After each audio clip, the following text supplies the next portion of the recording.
যারা গায়েবকে বিশ্বাস করবে, যারা অদৃশ্যকে বিশ্বাস করবে। মুসলমান, আমি আপনাদেরকে প্রশ্ন করি, বলেন তো দেখি, জন্মের পর থেকে আমরা আল্লাহর নাম শুনেছি, আল্লাহকে কি দেখেছি? আরো জোরে বলেন। কবরের আযাব দেখেছি, জাহান্নামের আযাব আমরা দেখেছি, জান্নাতের নিয়ামতকে আমরা দেখেছি, রাসূলকেও দেখি নাই, ফেরেশতাকেও দেখি নাই। এই যে গায়েবকে যারা বিশ্বাস করবে তারাই হলো আল্লাহর ভাষায় মুত্তাকিন।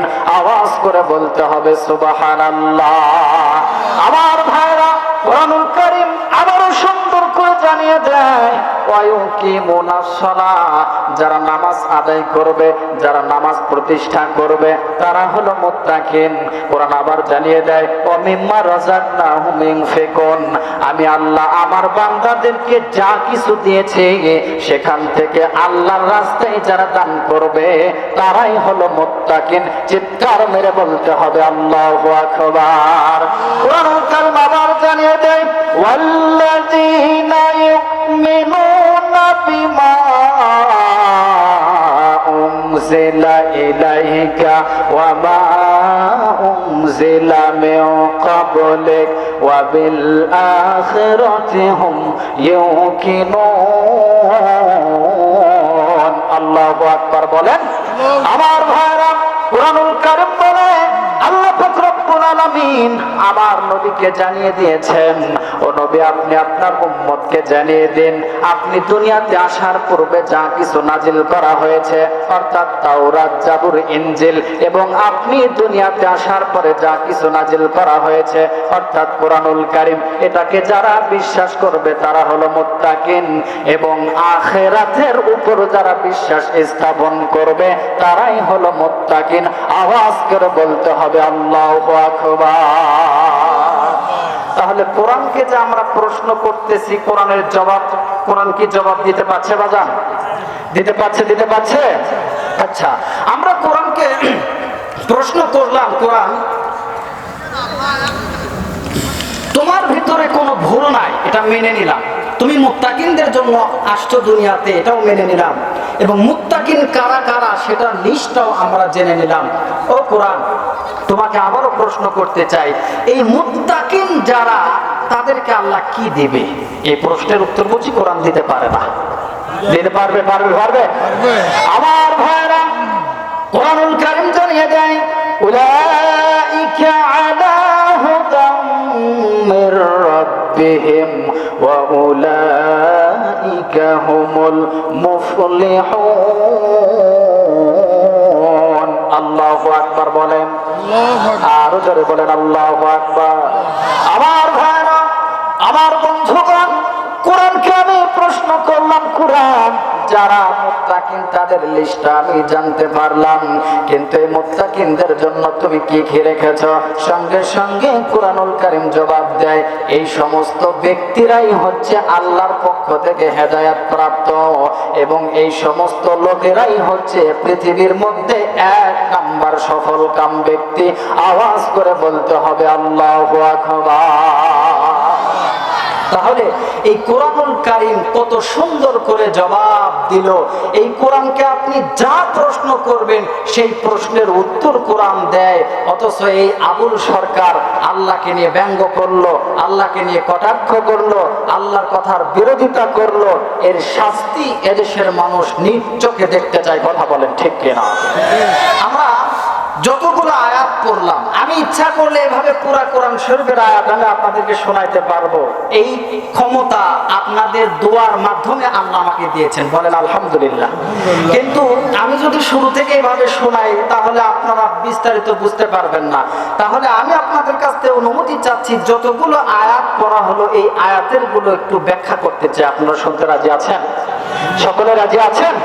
আমার ভাইয়েরা, আল্লাহ পাক এখানে বললেন মুত্তাকিন কারা কারা, তাদের 5টা লিস্ট বলেছে। জোরে বলেন কয়টা?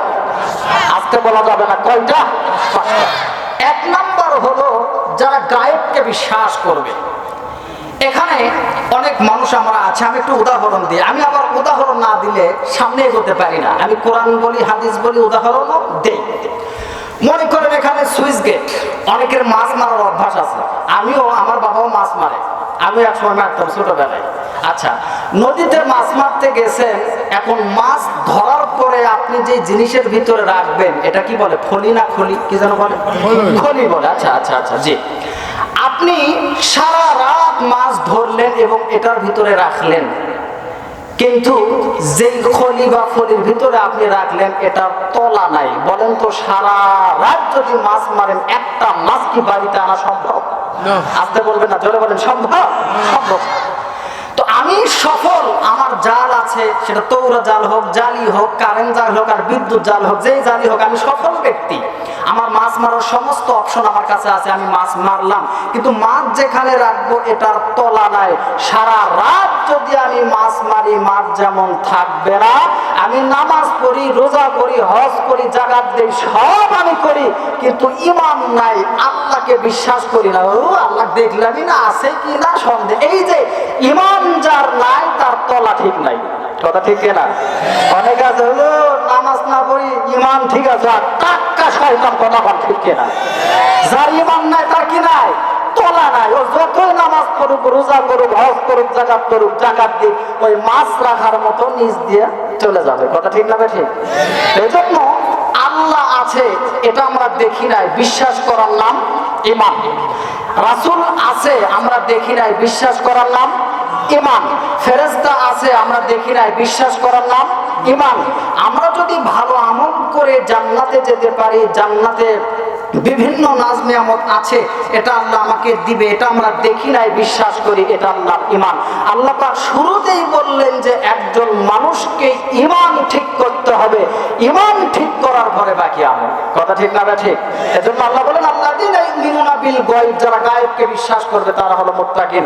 আজকের পর থেকে আমরা নাস্তিকমূলক এবং অপরাধমূলক, আল্লাহ আছে না নাই, জাহান্নাম আছে না নাই, এই ধরনের প্রশ্ন আমাদের অন্তরের ভিতরে আমরা আনবো না, কথা ঠিক আছে তো ইনশাআল্লাহ? ঠিক আছে তো? ঠিক আছে তো ইনশাআল্লাহ? আল্লাহ পাক কবুল করেন, জোরে বলেন আমিন। 2 নাম্বার বললেন ওয়ায়ুকিমুনাস সালাহ, আগে তোমাদেরকে ঈমান ঠিক করতে হবে, তারপরে তোমাদেরকে নামাজ পড়তে হবে, জোরে বলেন সুবহানাল্লাহ। নামাজ, এখানে আমরা যতগুলো মানুষ আছি, ফজর, জোহর, আসর, মাগরিব তো দূরের কথা, এই মাহফিলে আসার আগে ইশার নামাজ ছিল, এই নামাজটাও আমরা পড়ি নাই। অনেকে আছে না নাই? জোরে বলেন আছে না নাই? কিন্তু আল্লাহ কি বললেন? আল্লাহ রাব্বুল আলামিন বলেন ইন্নাস সালাতা তানহা আনিল ফাহশাই ওয়াল মুনকার। জোরে বলুন আল্লাহু আকবার।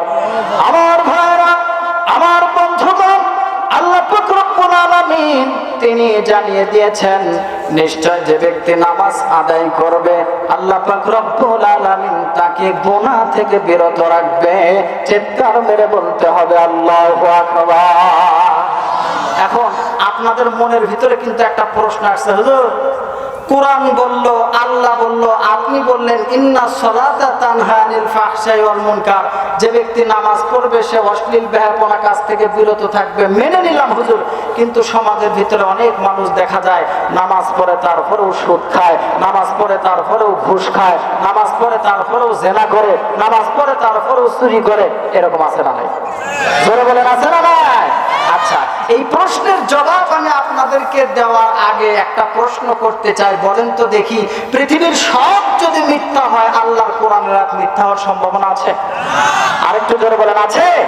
তার মানে আল্লাহ যেটা বলেছেন এটাই ঠিক, আল্লাহ যেটা বলেছে এটাই চূড়ান্ত, আল্লাহ যেটা বলেছে এটাই ফাইনাল। কথা বলেন ঠিক কিনা?